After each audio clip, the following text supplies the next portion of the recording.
আল্লাহ পাক সূরা আলী ইমরানের মধ্যেই বলছেন, ওয়ামাই ইয়াবতাগি গায়রাল ইসলামি দীনান ফালা ইউকবালা মিন। কেউ যদি ইসলাম ছাড়া, এই পরিপূর্ণ দিনটা ছাড়া অন্য কোনো জীবন ব্যবস্থা তালাশ করে, তার পক্ষ থেকে কশ্চিন কালেও কোনো আমল কবুল করা হবে না। এটা কার কথা? আল্লাহর কথা। একটা জায়গায় আমি ফোকাস করি যে দিন পালন করতে গিয়ে সবচেয়ে বড় চ্যালেঞ্জটা হচ্ছে, সেটা হচ্ছে আল্লাহকে পাওয়া। কি করা? যে আল্লাহর কাছ থেকে আমরা এসেছি, সেই আল্লাহকে দুনিয়াতে এবং আখিরাতে পাওয়া, এটাই চ্যালেঞ্জ। আল্লাহকে যে ব্যক্তি পেয়েছে সে দুনিয়ার সব পেয়ে গেছে। আল্লাহকে যে পায় নাই সে আসলে কিছুই পায় নাই, ইহকাল পরকালের কিছুই পায়নি। এখন আমরা আল্লাহকে পাবো কিভাবে? এটা বড় প্রশ্ন না? যে আল্লাহর কাছ থেকে, যে জান্নাত থেকে আমরা পৃথিবীতে চলে আসলাম, আর সেই জান্নাতে যেতে হলে তো আমাকে আল্লাহকে পেতে হবে। আল্লাহকে পেতে হলে আমার কি কি করণীয়? খুব শর্ট করে আমি কয়েকটা পয়েন্টস আপনাদেরকে শেয়ার করছি। 1 নাম্বার, আল্লাহকে পেতে হলে অবশ্যই তার নবী মুহাম্মদ সাল্লাল্লাহু আলাইহি ওয়াসাল্লামকে অনুসরণ করতে হবে। এছাড়া আল্লাহকে পাওয়ার দ্বিতীয় কোনো পথ নাই। আল্লাহকে পেতে হলে অবশ্যই তার নবী মুহাম্মদ সাল্লাল্লাহু আলাইহি ওয়াসাল্লামের আদর্শগুলো জীবনের প্রতিটা ক্ষেত্রে বাস্তবায়ন করতে হবে। চলাফেরা, ওঠা বসা, খাওয়া দাওয়া, ইস্তেঞ্জা করা, মুআমালাত, ব্যবসা বাণিজ্য, অর্থনীতি, সমাজ, রাষ্ট্র, সব ক্ষেত্রে আপনাকে মুহাম্মদ সাল্লাল্লাহু আলাইহি ওয়াসাল্লামের তরিকা, আদর্শটাকে ফলো করতে হবে। তাহলে আপনি আল্লাহকে পাবেন ইনশাআল্লাহ। যে ব্যক্তি আল্লাহকে পেয়েছে সে দুনিয়াও পেয়েছে, আখিরাতও পেয়েছে। যে আল্লাহকে পায় নাই, দুনিয়াও বরবাদ, আখিরাতও বরবাদ। 1 নাম্বার তাহলে কি কাজ? আল্লাহ পাকের সর্বশেষ নবী মুহাম্মদ সাল্লাল্লাহু আলাইহি ওয়াসাল্লামকে অনুসরণ করা, তার আদর্শ মেনে চলা, 1 নাম্বার। 2 নাম্বার হচ্ছে 5 ওয়াক্ত নামাজ। আল্লাহকে পেতে হলে নামাজ লাগবে। নামাজ নাই, আল্লাহ নাই। ওয়াস্তাঈনু বিস-সাবরি ওয়াস-সালাহ। তোমরা সবর এবং সালাতের মধ্য দিয়ে আল্লাহর সাহায্য প্রার্থনা করো। আমরা এই জন্য নামাজে বলি ইয়াকা না'বুদু ওয়া ইয়াকা নাস্তাঈন। আমরা শুধু আপনারই ইবাদত করি এবং আপনার কাছেই সাহায্য প্রার্থনা করি। আল্লাহকে পেতে হলে নামাজের কোনো বিকল্প নাই। যে ব্যক্তি নামাজ পড়ে না, আল্লাহর সাথে তার কোনো সম্পর্ক নেই, নো কানেকশন। আপনি যে কোনো কিছু চাচ্ছেন, সেজদায় পড়ে আল্লাহর সামনে আত্মসমর্পণ করেই চাইতে হবে। ওয়াসজুদ ওয়াক্তারিব। আল্লাহ পাক কি বলেছেন? সেজদা করো, নিকটবর্তী হও। তো ব্যাখ্যা অনেক করা যায়। নামাজ না পড়লে কিন্তু মানুষ কুফরিতে লিপ্ত হয়। যে ব্যক্তি মান তারাকা সালাতান মুতাআম্মিদান ফাকাদ কাফারা, যে ব্যক্তি সালাতকে অস্বীকার করে, ফরজ নামাজকে অস্বীকার করে, সে ব্যক্তি কিন্তু কুফরিতে চলে যায়। ঠিক আছে? তারপরে বাইনা রাজুলি ওয়া বাইনা শিরকি ওয়াল কুফরি তারকুস সালাহ। একজন মুমিন বান্দা এবং অমুসলিমদের মধ্যে পার্থক্যই নামাজ। নামাজের বিষয়ে অনেক কথা আমি আগেও বলেছি, আপনারা শুনেছেন, অন্য আলেমদের কাছেও শুনেছেন। এক বাক্যে নামাজ না পড়লে ইসলামের রশিটা কেটে যাবে। মুআয বিন জাবালকে নবী সাল্লাল্লাহু আলাইহি ওয়াসাল্লাম বলেছেন যে যদি মান তারাকা সালাতান মুতাআম্মিদান, কেউ যদি সালাতকে ইচ্ছা করে ছেড়ে দেয়, ফাকাদ বারিআত মিন জিম্মাতিল্লাহ, সে ব্যক্তি আল্লাহর জিম্মেদারি থেকে মুক্ত হয়ে যাবে। তার উপর আল্লাহর কোনো জিম্মাদারি নাই, আল্লাহর নিরাপত্তা, জিম্মাদারি থেকে সে মুক্ত। তো 5 ওয়াক্ত নামাজ আল্লাহ পাক আমাদের সবাইকে জামাতের সাথে পড়ার তৌফিক দান করুন। এর পাশাপাশি নফল নামাজ বাড়িয়ে দেওয়ার তৌফিক দান করুন। এবং স্পেশালি তাহাজ্জুদের নামাজ যদি পারেন, 2 রাকাত হলেও নিয়মিত তাহাজ্জুদের নামাজ পড়ার তৌফিক আল্লাহ পাক আমাদেরকে দান করুন। আর নামাজের বাহ্যিকতা নিয়ে এত বেশি ঝগড়ায় যাবেন না। এখন আমরা যত ঝগড়া নামাজের বাহ্যিকতা নিয়ে, হাত বাঁধা, রফুল ইয়াদাইন, আমিন আর পায়ে পা, এগুলো নিয়ে ঝগড়া শেষ আছে? নাই। ইসলামের বিরোধী শক্তিরা হাত ভেঙে ফেলার পায়তারা করে ফেলেছে অলরেডি। হাতই না থাকলে আপনি বাঁধবেন কোথায়? মনে করেন আপনার হাতই নাই, বাঁধবেন কি উপরে না নিচে? এই হাত তো ভেঙে ফেলার পায়তারা করা হয়েছে। এখন আপনি পড়ে আছেন বাঁধার কোন জায়গায় বাঁধবেন সেটা নিয়ে, অথচ পুরো বৈশ্বিক চক্রান্ত মুসলিমদের বিরুদ্ধে হাতটাই ভেঙে ফেলে দিবি। তুই বাঁধবি কোথায় হাত? তারপর দেখবো। এটা আমরা বুঝতে পারি না। এটা বোঝার জন্য যে জ্ঞান, ইলম, নূর দরকার, তা তো নাই আমাদের মধ্যে। এই জন্য আপোষের ঝগড়া নিয়ে পড়ে আছে। যে ছোটোখাটো যে ইখতিলাফি মাসআলাগুলো চলে আসছে দীর্ঘদিন থেকে, এগুলোর কোনো সমাধানে আসতে পারবে না কিন্তু কেউ। পক্ষে বিপক্ষে কথা চলতেই থাকবে কিয়ামত পর্যন্ত। ওইগুলো নিয়ে আমরা ব্যস্ত আছি। তো আমি রিকোয়েস্ট করবো নামাজের আধ্যাত্মিকত্বের দিকে ফোকাস করুন। নামাজের আধ্যাত্মিকত্ব কি? আপনি আল্লাহর সামনে দাঁড়িয়েছেন, দুনিয়ার সাথে এখন আপনার কোনো সম্পর্ক নেই, আপনি এবং আল্লাহ, মাঝখানে কিছু নাই। নামাজে যা পড়ছেন, সূরা ফাতিহা, অন্যান্য সূরা, রুকু, তাসবিহ, সিজদা, তাশাহুদ, দুরূদ, অর্থ বোঝার চেষ্টা করেন এবং অর্থের দিকে ফোকাস করেন, আল্লাহকে পাবেন ইনশাআল্লাহ। সিজদায়, রুকুতে যখন যাচ্ছেন, আপনি চিন্তা করেন যে আপনি মহাবিশ্বের মহা শক্তিধর আল্লাহ রাব্বুল আলামিনের সামনে মাথা নত করেছেন। আপনি চিন্তা করেন যে আল্লাহ আপনাকে দেখছেন। এখন যখনই মানুষ নামাজে দাঁড়ায়, আল্লাহ পাক তার দিকে দৃষ্টি নিবদ্ধ করেন, এবং যখন মানুষ এদিক ওদিক তাকানো শুরু করে নামাজে, আল্লাহ পাক মুখ ঘুরিয়ে নেন। হ্যাঁ, নামাজে ওই যে আমরা যে ডিজিটাল নামাজ পড়ি না, এখন ডিজিটাল মানে 4 রাকাত নামাজ 4 মিনিটে শেষ। এক রুকু করলে সেজদা পাওয়া যায় না, সেজদার তাসবিহ পড়লে আবার এদিকে দেখা যায় যে দ্বিতীয় সেজদায় চলে গেছে অলরেডি ওঠার আগে। অনেক ক্ষেত্রে ইমাম সাহেবরাও খুব দ্রুত নামাজ পড়ান, অনেক দ্রুত পড়ান। এত দ্রুত নামাজ পড়াবেন কেন? নামাজ জামাতে পড়লে সংক্ষিপ্ত করতে বলা হয়েছে, কিন্তু এত দ্রুত তো পড়তে বলা হয়নি। এখনও দেখবেন মক্কা মদিনায় গিয়ে নামাজ দেখবেন, মাশাআল্লাহ, নামাজটা তাদের মাশাআল্লাহ এটার প্রশংসা না করলে হকাদা হবে। নামাজটা অসাধারণ, ধীর স্থিরভাবে ফজরের নামাজ 20 মিনিট 15 মিনিট 20 মিনিট পড়াচ্ছে নামাজ, রিল্যাক্স। নামাজে দাঁড়ালে চমৎকার তেলাওয়াত হচ্ছে, আপনি ভুলে যাচ্ছেন নিজেকে। তেলাওয়াত হবে চমৎকার, এবং সবচেয়ে ভালো যিনি তেলাওয়াত করতে পারেন তাকে নামাজে দিতে হবে। রিল্যাক্সে নামাজ পড়বে। ক্ষেত্র বিশেষে আপনি শর্ট করতে পারেন, কিন্তু সব সময় কেন আমরা 4 রাকাত নামাজ 3 মিনিটে শেষ করে দিব? আবার নামাজের পর দোয়াটা হবে লম্বা, অথচ নামাজটাই ছিল দোয়া, নামাজটাই কিন্তু দোয়া। এখন সেজদায় আমরা যদি কান্নাকাটি করতে না শিখি, আল্লাহর সামনে আমি মাথা নত করেছি, এখানে নিজের মনের যত আবেগ আকুতি দোয়া এগুলো আল্লাহর সামনে ঢেলে না দিতে পারি, এই দোয়া কালাম না শিখি, তাহলে তো নামাজের আধ্যাত্মিকতা অর্জন হলো না।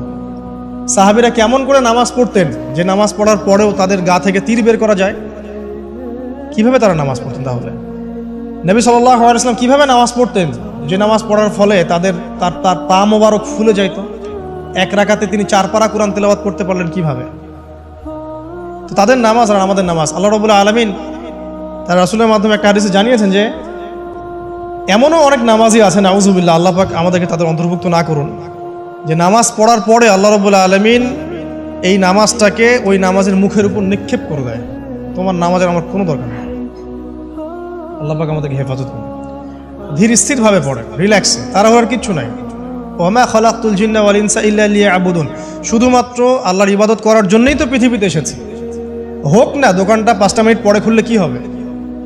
হ্যাঁ, জমিতে যান, জমিতে আধা ঘন্টা পরে গেলে কি হবে? যে আল্লাহ পাক আপনাকে বাঁচিয়ে রাখতে পারেন, সে আল্লাহ পাক আল্লাহর পথে সময় দিলে আপনাকে অফুরন্ত রিজিকও তো দিতে পারেন না? আপনি আল্লাহর হয়ে যান, বাকি সব আল্লাহ আপনার দায়িত্ব নিয়ে নেবেন ইনশাআল্লাহ। আপনি নিজে আল্লাহর হয়ে যান, আপনার সব কিছু দায়িত্ব কে নিয়ে নেবে? আল্লাহ নিয়ে নেবে। আল্লাহ পাক আমাদেরকে ধীর স্থিরভাবে আধ্যাত্মিকত্ব অর্জন করে নামাজ পড়ার তৌফিক দান করুন, আমিন। দেখুন, আল্লাহকে পাওয়ার সবচেয়ে সেরা মাধ্যম কি?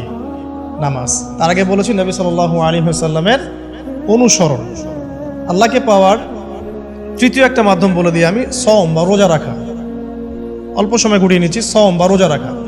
রোজা কেন আল্লাহকে পাওয়ার মাধ্যম জানেন? কারণ রোজা রাখা অবস্থায় আমরা কিন্তু গোপনে পানাহার করি না, করি? আমরা রোজা রেখেছি, গোপনে কিন্তু পানি খেতে পারি, কেউ দেখবে না। গোসল করছেন, আপনি পানি খেতে পারেন, কেউ দেখবে না। লুকিয়ে লুকিয়ে আপনি কিন্তু খাবার খেতে পারেন, কেউ দেখবে না, বাসায় কেউ নাই দেখার, কিন্তু আপনি খান না। আপনি সবর করেন, সহ্য করেন, একদম সূর্যাস্তের সময় গিয়ে আপনি ইফতার করেন। এই যে কাজটা আপনি কেন করেন? কারণ আপনি ফিল করেন যে আল্লাহ আপনাকে দেখছেন। কেউ আপনাকে দেখুক না দেখুক, আল্লাহ আপনাকে দেখছেন। এটাই হচ্ছে ইহসান, এটাই হচ্ছে আল্লাহ পাকের মারিফতকে উপলব্ধি করা। আল্লাহ রাসূল সাল্লাল্লাহু আলাইহি ওয়াসাল্লাম বলেছেন, ইহসান হচ্ছে আন তা'বুদাল্লাহা কাআন্নাকা তারা, তুমি এমনভাবে আল্লাহর ইবাদত করবে যেন তুমি আল্লাহকে দেখছো। ওয়া ইল্লাম তাকুন তারাহু ফাইন্নাহু ইয়ারাক, তুমি আল্লাহকে দেখতে না পারলেও বিশ্বাস করবে আল্লাহ তোমাকে দেখছেন। এটা রোজা রাখলে উপলব্ধি হয় না যে আল্লাহ আমাকে দেখছেন? এটা হচ্ছে আল্লাহকে পাওয়ার মাধ্যম। এই জন্য রমাজানের রোজা অবশ্যই রাখবো ইনশাআল্লাহ। পাশাপাশি এই যে সোমবার, বৃহস্পতিবার বা এই যে মাসের 3 দিন আইয়ামে বীজের সওম আছে, 13, 14, 15, আরাফার সওম, আশুরার সওম বা নফল সওম, এগুলো রাখার অভ্যাস করলে আল্লাহকে পাওয়া যাবে ইনশাআল্লাহ। আল্লাহ পাক আমাদেরকে বেশি বেশি সওম রাখার তৌফিক দান করুন। এবং আমাকে, আপনাদের সবাইকে বিগত জীবনে আমরা যারা বিভিন্ন সময় সওম রাখি নাই বা রাখতে পারি নাই, বিভিন্ন সালাত পড়তে পারি নাই, এগুলোকে হিসেব করে আদায় করার তৌফিক আল্লাহ পাক দান করুন, আমিন। 4 নম্বর একটা মাধ্যম বলে দিই আল্লাহকে পাওয়ার, সেটা হলো তিলাওয়াতে কোরআন। কোরআন তেলাওয়াত যে যত বেশি করবে, অর্থ উপলব্ধি করে পড়বে, সে আল্লাহ পাককে চাক্ষুষ পাবে ইনশাআল্লাহ। মানে আল্লাহ রাব্বুল আলামিন একটা চিঠি দিয়েছেন, মনে করেন আপনাকে, আপনার একজন কথার কথা এক্সাম্পল দিচ্ছি, যে আপনার কোনো একজন বন্ধু আছে অনেক দূরের কোনো দেশে, তা আপনি তাকে দেখেনও নাই, আপনি তাকে চিনেনও, মানে আপনি তার চেহারা দেখেন নাই, তাকে চিনেন না, তার সাথে যোগাযোগের মাধ্যম হচ্ছে আপনার চিঠি বা মেসেজ, ঠিক আছে? এখন সে আপনাকে কিছু মেসেজ পাঠালো, এই মেসেজের মধ্যে সে কিছু ইনস্ট্রাকশন দিয়েছে যে এইগুলো করতে হবে, এগুলো করতে হবে, বা আপনার প্রতি ভালোবাসার ইজহার করছে। মানে এই মেসেজটা যদি আপনি পড়তে পারেন, তাহলে আপনি আপনার বন্ধুর সাথে একটা কানেকশন তৈরি করলেন না? বুঝতে পারছি না? আচ্ছা, এখন সমস্যা হচ্ছে কি, আমরা ওই মেসেজটা পড়তেই পারি না। আমরা তো কোরআনটা পড়তেই জানি না, তাহলে মেসেজটা পাবো কিভাবে? আর যারা পড়তে জানি সেই ভাষাটা বুঝি না। এখন ওই বন্ধু মনে করেন চিঠি লিখেছে বাংলা ভাষায়, আর আপনি বাংলা পড়তে জানেন না, তাহলে কি পারবেন উপলব্ধি করতে তার মনের ভাব, সেই বন্ধুর আবেগ, ভালোবাসা, প্রেম আপনি কি উপলব্ধি করতে পারবেন? লিখেছে সে উর্দু দিয়ে বা ইংরেজিতে, আপনি ইংরেজি বোঝেন না, ইংরেজি লিখতে পারেন না, তাহলে কি আপনি তার চিঠি বুঝতে পারবেন? এখন আমরা যেহেতু আরবি বুঝি না, এই কারণে কোরআনের মধ্যে কি বলেছেন আল্লাহ রাব্বুল আলামিন আমরা উপলব্ধি করতে পারছি। আমি কি বুঝাতে পারছি?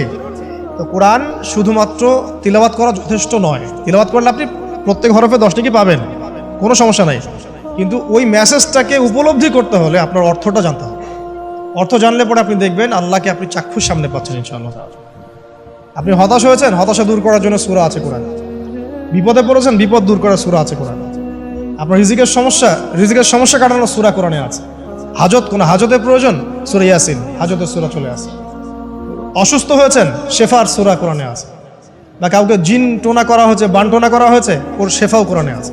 এমন কোনো বিষয় নাই যেটা আল্লাহ রাব্বুল আলামিন কোরআনের মধ্যে নাজিল করেন নাই। ব্যবসা করতে চান, কোরআন কথা বলবে, ঠিক আছে? আপনি সামাজিক বিষয়ে ডিল করতে চান, সূরা হুজুরাত কথা বলবে। আপনি ইতিহাস ভালোবাসেন, কোরআনে ইতিহাস দিয়ে ভর্তি করা আছে।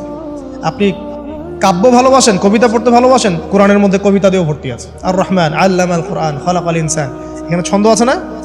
প্রত্যেকটা ছন্দ, ওয়ান নাজমি ইযা হাওয়া মা দাল্লা সাহিবুকুম ওয়া মা গাওয়া ওয়া মা ইয়ানতিকু আনিল হাওয়া, ছন্দ আছে না? আপনি উপন্যাস ভালোবাসেন, কোরআনে অনেক উপন্যাস আছে। যা চান তাই পাবেন। এক কথায় আপনি আল্লাহকে পাবেন কোরআনের মধ্য দিয়ে। কোরআনের সাথে যার সম্পর্ক যত বেশি, আল্লাহর মারেফত সে তত বেশি পাবে ইনশাআল্লাহ আজ্জা ওয়া জাল্লা। 4টা বলেছি না? 5 নাম্বার হচ্ছে হজ ওমরা করা। হজ ওমরা আল্লাহ পাক আমাদের সবাইকে বেশি বেশি করার তৌফিক দেখ। হজ এবং ওমরা এমন কিছু কাজ আছে যে কাজগুলো সরাসরি আপনার সাথে আল্লাহ পাকে কানেকশন করা হবে। আরাফার মাঠে যাবেন, ওই মাঠে কি কিয়ামত হবে না? আল্লাহকে চিনতে পারবেন এখানেই। তারপরে যে সাই করেন না, সাফা মারওয়া সাই করে, ওখানে গেলে আপনি বুঝতে পারবেন যে কিভাবে ইসমাইল আলাইহিস সালামকে পানি দেওয়ার জন্য তার মা হাজরা এখানে দৌড়াদৌড়ি করেছে। বাইতুল্লাহ দেখবেন, আপনি চিনবেন যে আল্লাহর তাওহীদ কি জিনিস। চোখে দেখার সাথে সাথে আপনার ভিতরে এমন একটা ফিলিংস আসবে যেটা ভাষায় প্রকাশ করা যাবে না। চোখে দেখার সাথে সাথে এমন একটা ফিলিংস আসবে, আপনাকে আমি এটা ভাষায় প্রকাশ করে বোঝাতে পারবো না। আপনি জানবেন ইব্রাহিম আলাইহিস সালাম এবং তার ছেলে ইসমাইল আলাইহিস সালাম বাপ বেটা মিলে রাজমিস্ত্রির কাজ করেছে। এটা আপনি জামজাম কূপ দেখবেন, পানি পান করবেন, আল্লাহকে চিনতে পারবেন যে এই কূপ তো অলৌকিক। এই কূপের মতো কূপ নাই পৃথিবীতে, এর পানি কখনো শেষ হয় না, এবং এই পানি খেয়ে মানুষ বেঁচে থাকতে পারে, খাবারের দরকার হবে না। দীর্ঘদিন পর্যন্ত এই পানি খেয়ে মানুষ বেঁচে থাকতে পারবে, খাবারের প্রয়োজন হয় না। তো এই পানির মধ্যে এমন কিছু উপাদান আছে যেটা মানুষের শরীরের রোগগুলোকে শেফা দিয়ে দিবে ইনশাআল্লাহ তাআলা আল্লাহর হুকুমে। তো প্রত্যেকটা কাজে রাসূল সাল্লাল্লাহু আলাইহি ওয়াসাল্লাম শহরে গেছেন মদিনায়, ওই মদিনার বাতাসটা আপনাকে বলে দিবে যেটা এটা একটা অন্যরকম শহর, ঠিক আছে? রাসূল সাল্লাল্লাহু আলাইহি ওয়াসাল্লামের রওজায় যাবেন, সামনে দাঁড়াবেন, আপনি আল্লাহকে চিনতে পারবেন। আপনি আর পৃথিবীতে থাকবেন না, অন্য জগতে চলে যাবেন। ওই যে বাকিউল গারকাত আছে, সাহাবীদের কবরস্থান জান্নাতুল বাকি, ওখানে ঢুকবেন, আপনার কাছে মনে হবে যে পৃথিবীটা আসলে কিছুই না। পৃথিবীর সবচেয়ে সেরা মানুষগুলো এই মাটির নিচে শুয়ে আছে, ওখানে আপনাকে খুবই তুচ্ছ মনে হবে তাদের সাথে।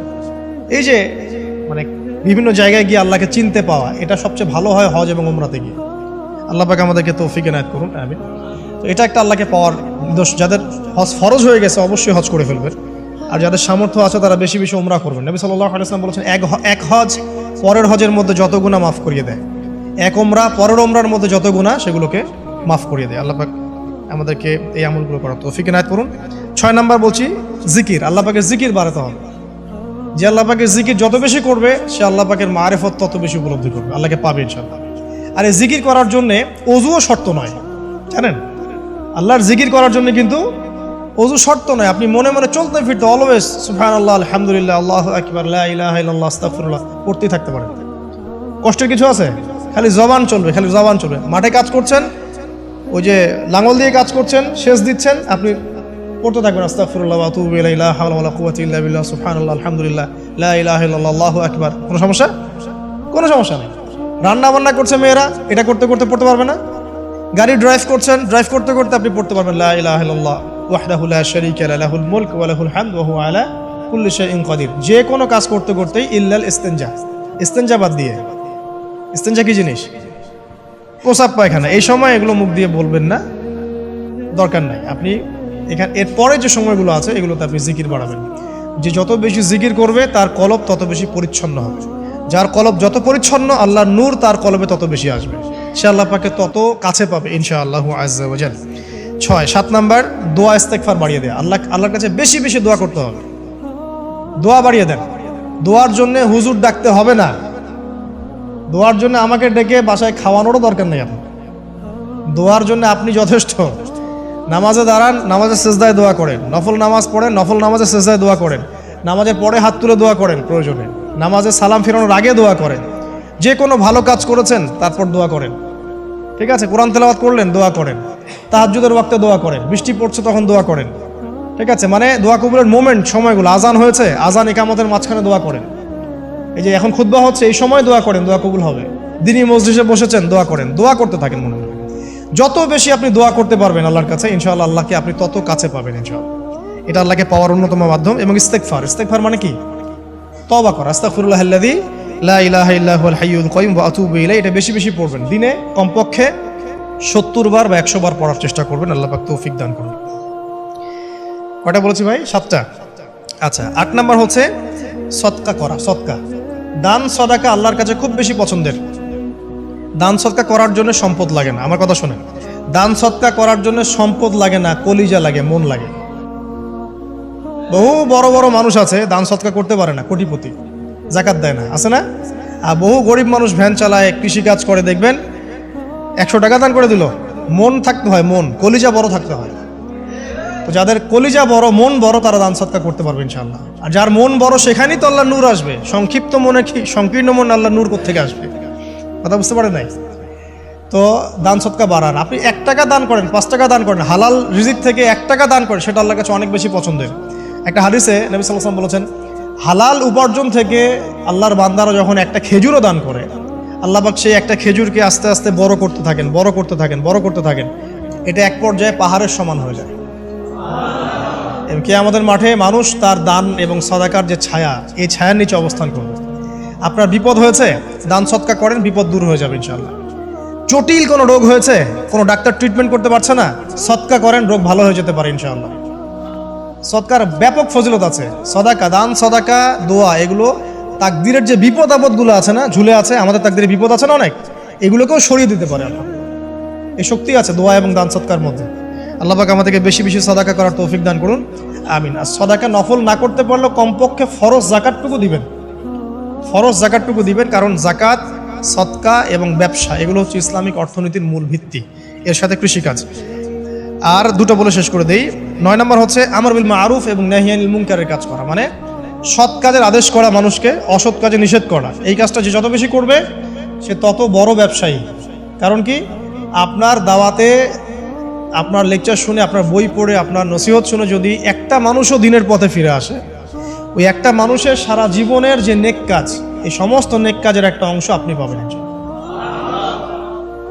আবার আপনি কাউকে অন্যায় থেকে বারণ করেছেন, আপনার দাওয়াত শুনে কেউ সিগারেট ছেড়ে দিয়েছে, মাদক ছেড়ে দিয়েছে, জেনা ছেড়ে দিয়েছে, পণ ছেড়ে দিয়েছে, বা হারাম সুদ ছেড়ে দিয়েছে, ওই মানুষটা এখন সারা জীবন যত ভালো কাজ করবে, এই পুরো ভালো কাজের একটা অংশ আপনি পাবেন ইনশাআল্লাহ। এর চেয়ে বড় কিন্তু কোনো ব্যবসা নাই। এই কাজটা করলে আল্লাহ পাকের রহমত নেমে আসে, আর এই কাজটা ছেড়ে দিলে আল্লাহ পাকের গজব নেমে আসবে। যখন মানুষ ন্যায়ের আদেশ এবং অন্যায় নিষেধ ছেড়ে দিবে, আল্লাহর গজব নেমে আসবে। আর মানুষ যত বেশি সৎ কাজে আদেশ করবে, অসৎ কাজে নিষেধ করবে, আল্লাহর রহমত তত কাছে আসবে ইনশাআল্লাহ, আল্লাহকে পাওয়া যাবে ইনশাআল্লাহ তাআলা। আল্লাহ পাক আমাদেরকে তৌফিক এনায়েত করুন। আর সর্বশেষ একটা বলে শেষ করে দেই, সেটা হলো যে আল্লাহর দিনকে, আল্লাহর দিনের খেদমত করা বা দিনের কল্যাণে নিজেকে নিয়োজিত রাখা। আল্লাহর দিনের খেদমত করা বা দিনের কল্যাণে নিজেকে নিয়োজিত করলে আল্লাহ পাককে পাওয়া যাবে ইনশাআল্লাহ। এই পৃথিবীতে আল্লাহ পাকের সবচেয়ে গুরুত্বপূর্ণ জিনিসটা কি, নিয়ামতটা কি? আল্লাহর দিন না? এই দিন ছাড়া কি পৃথিবীতে আর কিছু আছে? একটা হাদিসে আসছে যে পুরো পৃথিবীটাই তো অভিশপ্ত। পুরো পৃথিবীটা কি? অভিশপ্ত। শুধুমাত্র দিনের এলেম অর্জনের জায়গা ছাড়া, তালেবে এলেমদের জায়গা ছাড়া, দিনী মাহফিলগুলো ছাড়া, যেখানে নামাজ হয় এই জায়গাগুলো ছাড়া বাকি সব অভিশপ্ত জায়গা। তো এখানে পৃথিবীতে সবচেয়ে গুরুত্বপূর্ণ এবং ইম্পর্টেন্ট, আল্লাহর কাছে প্রিয় জিনিসটা কি? আল্লাহর দিন।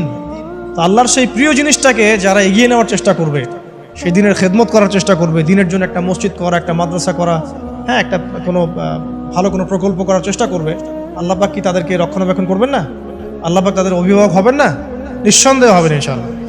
এবং ইনশাআল্লাহ তাআলা তারা পৃথিবীতেও সফল হবে, পরকালেও ইনশাআল্লাহ তাআলা সাফল্যের চাদর তাদেরকে আঁকড়ে ধরবে ইনশাআল্লাহ তাআলা। আল্লাহ রাব্বুল আলামিন আমরা সবাইকে এই দুনিয়াতে আল্লাহকে পাওয়ার তৌফিক দান করুন, এবং যে কাজগুলো করলে পরে আল্লাহকে পাওয়া যায় সেই কাজগুলো বেশি বেশি করে করার তৌফিক আল্লাহ পাক দান করুন, এবং পরকাল আল্লাহ রাব্বুল আলামিন আমাদের গুনাহগুলোকে মাফ করে আল্লাহর রহমতের চাদরে আমাদেরকে আবৃত করে নিন। আল্লাহুম্মা আমিন।